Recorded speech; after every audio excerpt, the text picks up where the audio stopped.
भावनात्मक बुद्धिमत्ता के दूसरे भाग में आपका स्वागत है। पहले भाग में हमने भावनाओं, बुद्धिमत्ता और ये हमारे जीवन के विभिन्न पहलुओं को कैसे प्रभावित करती है, इससे संबंधित मूल बातें देखी थीं। आज हम भावनात्मक बुद्धिमत्ता के लाभों और हमारे जीवन में इसके व्यावहारिक अनुप्रयोगों का अध्ययन करने जा रहे हैं और मैं कुछ सूत्रों से शुरुआत करने जा रहा हूँ। हम में से कुछ लोगों को गणित पसंद है, कुछ को गणित पसंद नहीं है। फिर भी हम एक सरल सूत्र, एक समीकरण से शुरुआत करने जा रहे हैं और यह एक बहुत पुराना समीकरण है जो पिछले कुछ दशकों में समय की कसौटी पर खरा उतरा है। यह समीकरण प्रसिद्ध मैकिन्से द्वारा बनाया गया है और इस समीकरण को ट्रस्ट फॉर्मूला कहा जाता है। आप दो व्यक्तियों के बीच विश्वास कैसे स्थापित कर सकते हैं, यह विशेष समीकरण इसी के बारे में है। इसका एक अंश न्यूमरेटर और हर डिनोमिनेटर है। अंश C plus R plus I है, तो मूल रूप से यह ट्रस्ट अंश C plus R plus I है और फिर आप हर डालते हैं जो कि SO है, तो आपको CRI मिलेगा और नीचे आपको SO मिलेगा। इसलिए इसे CRISO फॉर्मूला के नाम से भी जाना जाता है। आप क्रिसो फॉर्मूला जानते हैं। अगर आप इसे गूगल करेंगे तो यह सामने आ जाएगा। आइए समझने की कोशिश करें कि इनमें से प्रत्येक अक्षर का क्या मतलब है। तो दो लोगों के बीच विश्वास कैसे स्थापित किया जा सकता है, और यह फॉर्मूला न केवल समय के साथ बल्कि विभिन्न रिश्तों में भी अपनी कसौटी पर खरा उतरा है। यही फार्मूला दो दोस्तों, जीवन साथी, पति पत्नी, आधिकारिक रिश्तों, बॉस कर्मचारी, साथियों, क्लाइंट रिश्तों, विक्रेता रिश्तों के लिए भी सही है। हर जगह बस यही फार्मूला लागू होता है। तो चलिए हम पहले अक्षर को समझते हैं जो कि C है। C का मतलब विश्वसनीयता है। तो जब लोगों के बीच शुरुआती बातचीत होती है या जब आप उनसे बात करते हैं तो आप कितने विश्वसनीय लगते हैं, और विश्वसनीयता का बहुत कुछ संबंध आपकी पृष्ठभूमि से है। आप क्या विचार लेकर आए हैं, आप खुद को किस तरह से पेश कर रहे हैं। तो जब आप आते हैं तो आप कितने विश्वसनीय होते हैं, यह आप कैसे दिखते हैं या आपका व्यक्तित्व या उपस्थिति नहीं है। यह आपकी शैक्षिक पृष्ठभूमि भी हो सकती है, आपके विचार, बुद्धि, बोलने का तरीका, इन सब को मिलाकर विश्वसनीयता कहा जाता है और इसका संदर्भ रिश्ते के आधार पर अलग अलग होता है। पति पत्नी के मामले में यह अलग बात है, क्लाइंट रिलेशनशिप में यह बिल्कुल अलग बात है। इसलिए यह बदलता रहेगा और जैसे जैसे आप आगे बढ़ेंगे आप इसे समझ लेंगे। दूसरी चीज़ जिसे भरोसा कहते हैं, तो CR में R का मतलब है रिलायबिलिटी या निरंतर भरोसे के योग्य होना। इसलिए सिर्फ विश्वसनीय होना ही काफ़ी नहीं है, आपको बार बार भरोसा करने लायक भी होना चाहिए। इसीलिए भावनाएं एक अहम भूमिका निभाती हैं, आप इन्हें नकार नहीं सकते। तो पहली बात यह है कि आप विश्वसनीय हैं, ठीक है, लेकिन क्या आप हर हफ्ते, हर महीने, जब भी आप उस व्यक्ति से बातचीत करते हैं, लगातार ऐसा करने में सक्षम हैं? तो यह भरोसा है। तीसरा यानी I अंतरंगता के लिए है। अंतरंगता के फिर से कई अर्थ हैं, लेकिन इसका वास्तव में मतलब है कि आप व्यक्तिगत जुड़ाव के मामले में कितने करीब हैं। आपने किसी विशेष संबंध के संदर्भ में कैसा व्यक्तिगत बंधन बनाया है। क्योंकि आखिरकार हम सभी इंसान हैं, इसलिए अंतरंगता बहुत महत्वपूर्ण भूमिका निभाती है। आप उस व्यक्ति से व्यक्तिगत रूप से किसी भी तरह से कैसे जुड़ सकते हैं। यह CNR का रोबोटिक रिश्ता नहीं है, बल्कि आप इसमें एक मानवीय तत्व भी डाल रहे हैं। तो I वास्तव में इसमें एक मानवीय तत्व है और फिर आप विभाजन करते हैं। अब रेखा के नीचे जो भी है वह समीकरण को नीचे ले जाने वाला है, इसलिए इससे बहुत सावधान रहें। तो CRI बहुत अधिक होगा। नीचे कुछ ऐसा है जिसे स्व अभिविन्यास या उन्मुख होना कहा जाता है। आप अपने प्रति उन्मुख हैं या दूसरे के प्रति? क्या आप अपने हितों पर ध्यान दे रहे हैं? क्या आप दूसरे के हितों को देख रहे हैं? व्यावसायिक संबंधों के मामले में क्या आप दूसरे व्यक्ति के हितों को ध्यान में रखते हैं या आप केवल अपने हितों पर? दो दोस्तों के मामले में क्या आप केवल अपने हितों को देख रहे हैं या आप वास्तव में दोस्तों पर भी ध्यान दे रहे हैं? क्या आपको वास्तव में दोस्तों की ज़रूरत है? क्या आप दूसरे की मदद करने के बारे में सोच रहे हैं? पति पत्नी के रिश्ते के मामले में क्या आप दूसरे की मदद करने के बारे में सोच रहे हैं? तो यह है आत्म उन्मुखीकरण। इस विशेष सूत्र ने समय के साथ अपनी जगह बना ली है। यह आश्चर्यजनक है। पिछले कई सालों में यह काफी आगे बढ़ चुका है और इसका विच्छेदन और विभाजन किया जा चुका है, लेकिन फिर भी यह मौजूद है। ये बिल्कुल दूसरा मैट्रिक्स जिसे मैं आज पेश करना चाहता हूं, पॉल हियरसे और केन ब्लैंचर्ड द्वारा बनाया गया है। इसे स्किलविले मैट्रिक्स कहा जाता है और स्किलविले मैट्रिक्स मूल रूप से आपका आपसी संबंध है और अब यह पूरी तरह से व्यवसाय और कॉरपोरेट संदर्भ में है। यह वह रिश्ता है जो आप और दूसरे व्यक्ति के बीच बॉस और अधीनस्थ के नजरिए से होता है। ठीक है, मैं इस पर बहुत ज्यादा समय नहीं लगाऊंगा, लेकिन इसे कौशल मैट्रिक्स कहा जाता है। जब नेतृत्व की या अपने आप को बहुत बुद्धिमानी से संभालने की बात आती है तो यह बहुत महत्वपूर्ण मैट्रिक्स है और इसके 4 चतुर्थांश हैं। कम कौशल कम इच्छा, कम कौशल उच्च इच्छा, उच्च कौशल कम इच्छा, उच्च कौशल उच्च इच्छा, ये 4 चतुर्थांश हैं और कोई व्यक्ति किस चतुर्थांश में है इसके आधार पर आपको अपनी नेतृत्व शैली बदलने की ज़रूरत है। यह प्रत्यक्ष हो सकती है, यह जिम्मेदारी देना हो सकती है, यह उत्साहित करना हो सकती है, यह मार्गदर्शन हो सकती है। यह सब इस बात पर निर्भर करता है कि व्यक्ति किस चतुर्थांश में है। इसलिए मैं आप सभी को सलाह दूंगा कि आप अपने खाली समय में इस विशेष मैट्रिक्स को देखें और इस पर अध्ययन करें, क्योंकि यही नेतृत्व परिवर्तन का आधार बनता है। ये इस बात का भी आधार बनता है कि विभिन्न प्रकार के लोगों से निपटने के लिए आपको भावनात्मक रूप से कितना परिपक्व होना चाहिए, क्योंकि जब काम सौंपने की बात आती है तो इसमें धमकी, डर, ईर्ष्या, असुरक्षा का तत्व भी होता है। ये भावनाएं धीरे धीरे तब आती हैं जब आपको रिपोर्ट करने वाला व्यक्ति आपसे बेहतर या उतना ही अच्छा बनने लगता है। मैं कई परिदृश्य दे रहा हूं। वास्तव में मैट्रिक्स में कौशल के अंतर्गत जुद्धाव और रिश्तों के पूरे वर्णक्रम शामिल हैं और यह देखना बहुत दिलचस्प है कि कैसे चीजें अलग अलग जगह पर या बिंदु दर बिंदु बदलती हैं। पिछले हफ्ते हमने सुनने की कला पर एक अभ्यास दिया था। मुझे उम्मीद है कि आप सभी ने इसे करने के लिए समय निकाला होगा। अगर नहीं तो कृपया वीडियो के आखिर में जाकर देखें। हमने इस बारे में बात की थी कि कैसे आप लोगों से बात करते समय बस चुपचाप सुन सकते हैं।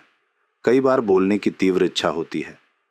जब आप किसी व्यक्ति के साथ बैठे होते हैं तो हमेशा बोलने की इच्छा होती है, बस बोलते रहने का मन होता है। लेकिन सच्चे रिश्ते, सच्चे जुद्धाव मौन में बनते हैं। सच्चे रिश्ते वास्तव में मौन में बनते हैं। जब आप बस चुप रहकर दूसरे व्यक्ति की बातों और कथनों को आत्मसात करते हैं तो यह बताता है कि आप भावनात्मक रूप से बहुत परिपक्व हैं। दूसरे व्यक्ति को भी बात करते हुए बहुत राहत महसूस होती है। संयोग से यह कोचिंग का आधार भी है। इसलिए यदि आप में से कोई भी आधिकारिक कोचिंग क्रेडेंशियल प्रमाणन लेता है तो सबसे पहले आपको सिखाया जाएगा कि आप ठीक से कैसे सुन सकते हैं। बस सुने। सुनना ही कोचिंग का आधार और नींव है। यह वैज्ञानिक रूप से सिद्ध है कि आप शांत बैठ सकते हैं। मेरा मतलब है, आप 45 सेकंड का मौन रख सकते हैं। आप 45 सेकंड तक मौन रहते हैं और आगे भी इसे बनाए रख सकते हैं। एक अंतराल बनाए रखें। आप एक दूसरे से बात किए बिना अपने बीच का अंतराल बनाए रखते हैं और यह अंतराल 0 से 45 सेकंड तक कुछ भी हो सकता है, लेकिन मात्र उपस्थित होना ही आवश्यक है। PRESENCE। आपको बिल्कुल शांत रहना होगा, जिसमें आपकी बहुत ज्यादा मौजूदगी होनी चाहिए। ऐसा नहीं है कि आप चुप रहें और मोबाइल देखते रहें, या ऐसा नहीं है कि आप वास्तव में बातचीत में शामिल हों। यह एक बहुत ही सक्रिय मौन है। मुझे पता नहीं कि इसके लिए कोई शब्द है, पर यह बहुत सक्रिय रूप से सुनने वाला मौन है। यह एक बहुत ही व्यस्त मौन है और आप इसके साथ प्रयोग कर सकते हैं। अगर आपने पिछले हफ्ते के अभ्यास का पहला स्तर पूरा कर लिया है तो मेरा सुझाव है कि इस हफ्ते आप दूसरा स्तर भी करें और बस मौन रहने की कोशिश करें। इस बार आप इसे किसी के भी साथ कर सकते हैं, जैसे माता पिता के साथ, अगर आपके बच्चे हैं तो उनके साथ, दोस्तों के साथ, जीवन साथी के साथ। मौन जादू की तरह काम करता है। बस चुप रहना, क्लाइंट के साथ या सहकर्मियों के साथ काम करते हुए भी। बस इस प्रयोग को आजमाएं। थोड़ा और चुप रहें, कम बोलें और ज़्यादा सुनें। ये थ्योरी यू नामक किसी चीज से भी संबंधित है। थ्योरी यू एक बहुत प्रसिद्ध थ्योरी है जो यू प्रारूप की तरह है ना? Theory you. और यहाँ हम फिर से सुनने के बारे में बात करते हैं, सुनने के विभिन्न स्तरों के बारे में। तो थ्योरी यू एक दूसरे को सुनने के विभिन्न स्तरों के बारे में है। तो आप शब्दों को सुन रहे हैं या शब्दों के पीछे छिपे अर्थ को सुन रहे हैं, या आप अनकहे शब्द को सुन रहे हैं, या फिर क्या हम शरीर की भाषा और उसके पीछे छिपी भावनाओं को भी सुन रहे हैं?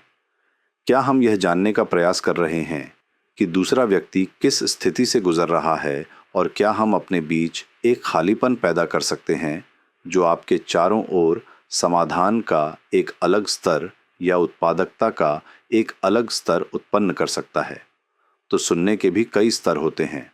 आप बुनियादी सुनने से शुरू करते हैं, फिर आप अनकहे शब्दों से उनके अर्थ सुनना शुरू कर देते हैं, और फिर आप शब्दों के पीछे की भावनाओं और शरीर की भाषा पर जाते हैं।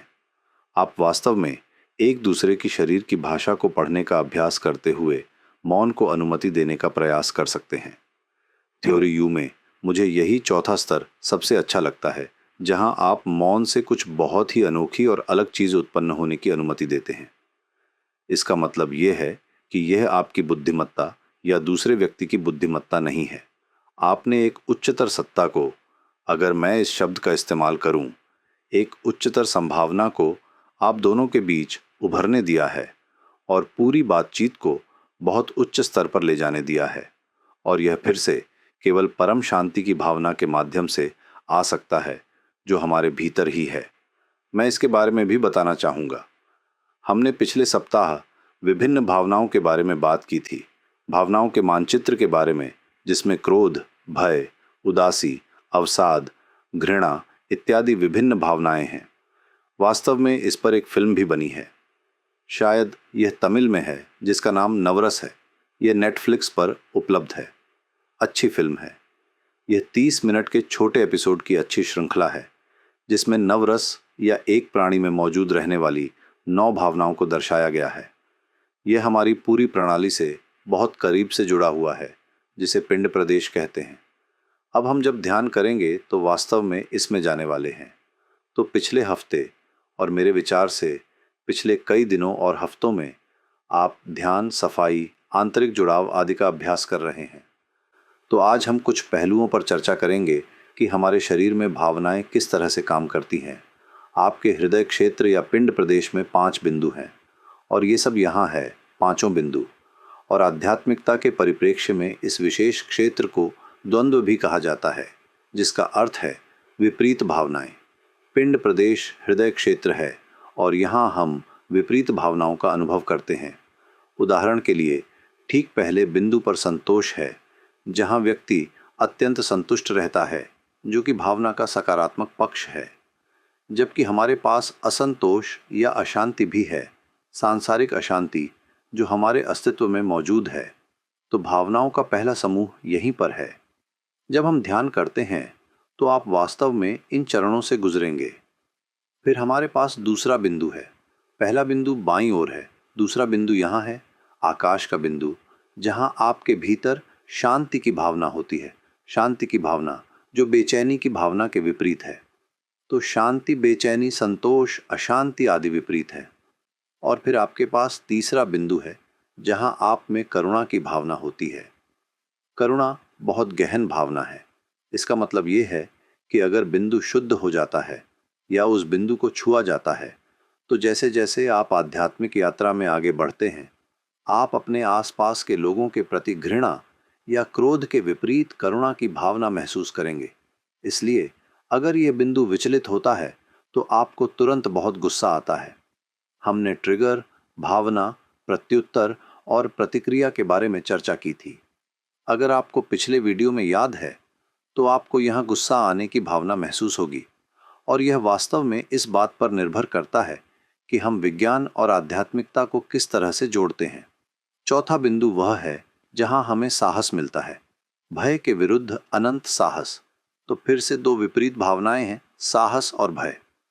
और पांचवा बिंदु ठीक ऊपर, ठीक बीच में, जिसे कंठ चक्र भी कहा जाता है, स्पष्टता बनाम भ्रम की विपरीत भावनाओं का स्थान है। तो आप 5 सी देखेंगे, जिन्हें दाजी सकारात्मक भावनाएं कहते हैं, मन की सकारात्मक स्थितियां जो पूर्ण बेचैनी और गड़बड़ी, भयभीत स्थिति और घृणा आदि के विपरीत है, ये सब नकारात्मकता पर आधारित है। इसलिए यदि आप वास्तव में खुद को शुद्ध करते हैं, जिसका हम आज अभ्यास करने जा रहे हैं, यानी सफाई की भावना, यदि आप खुद को अपनी यादों के भावनात्मक हिस्से से मुक्त करते हैं, यदि आप अपने अतीत की, अपने 10, 20, 30 वर्षों के अस्तित्व की विभिन्न यादों के भावनात्मक हिस्से से खुद को मुक्त करते हैं, तो द्वंद्वों की सकारात्मक भावनाएं स्वतः उभरने लगती हैं। ये भावनाएं बाहर की ओर प्रक्षेपित होती हैं और इससे आपके अंदर एक वास्तविक परिवर्तन होता है, जिससे आपके मित्र, आपका परिवार, आपका कार्यस्थल प्रभावित हो सकते हैं। जब आप अंदर से शुद्धिकरण महसूस करते हैं, सामाजिक मंडलियों में भी वही चीज़ बाहर प्रक्षेपित होती है। जैसे जैसे हम आगे बढ़ते हैं, वही चीज़ धीरे धीरे लेकिन निश्चित रूप से बाहर की ओर प्रक्षेपित होती है। इस बिंदु पर यह भी ध्यान रखना महत्वपूर्ण है कि हमारे मस्तिष्क में कई रसायन होते हैं और जो किसी न किसी अर्थ में खुशी के लिए जिम्मेदार होते हैं। हमारे पास कॉर्टिसोल जैसे रसायन होते हैं, जिन्हें डर का रसायन भी कहा जाता है। हमारे पास ऑक्सीटोसिन होता है, जो प्रेम का रसायन है। जब आप बिना किसी अपेक्षा के अत्यधिक प्रेम करते हैं, तो मस्तिष्क से ऑक्सीटोसिन का स्राव होता है, जो व्यक्ति को बहुत ही आनंदमय और सकारात्मक स्थिति में ले जाता है। हमारे पास मेलाटोनिन जैसे कुछ रसायन होते हैं, जो गहरी नींद के लिए बहुत ज़रूरी होते हैं। इसीलिए मेलाटोनिन रात में स्रावित होता है। जब आप बहुत समय तक ब्लू स्क्रीन देखते हैं, तो मेलाटोनिन स्रावित नहीं होता है, जिससे नींद संबंधी समस्याएं होती हैं, जो फिर से बहुत सारी भावनात्मक उथल पुथल का कारण बन सकती हैं। इसलिए यह ध्यान रखना बहुत रोचक है कि हमारा पूरा अस्तित्व बहुत सारे रसायनों का एक संयोजन है, जिनसे हमें जूझना पड़ता है। और निश्चित रूप से हृदय की प्रणाली भी है। आपके पास डोपामाइन है, जिसे आपकी गतिविधियों को पूरा करने में मदद करने वाला रसायन भी कहा जाता है। और इसी तरह आपके पास डोप शब्द है।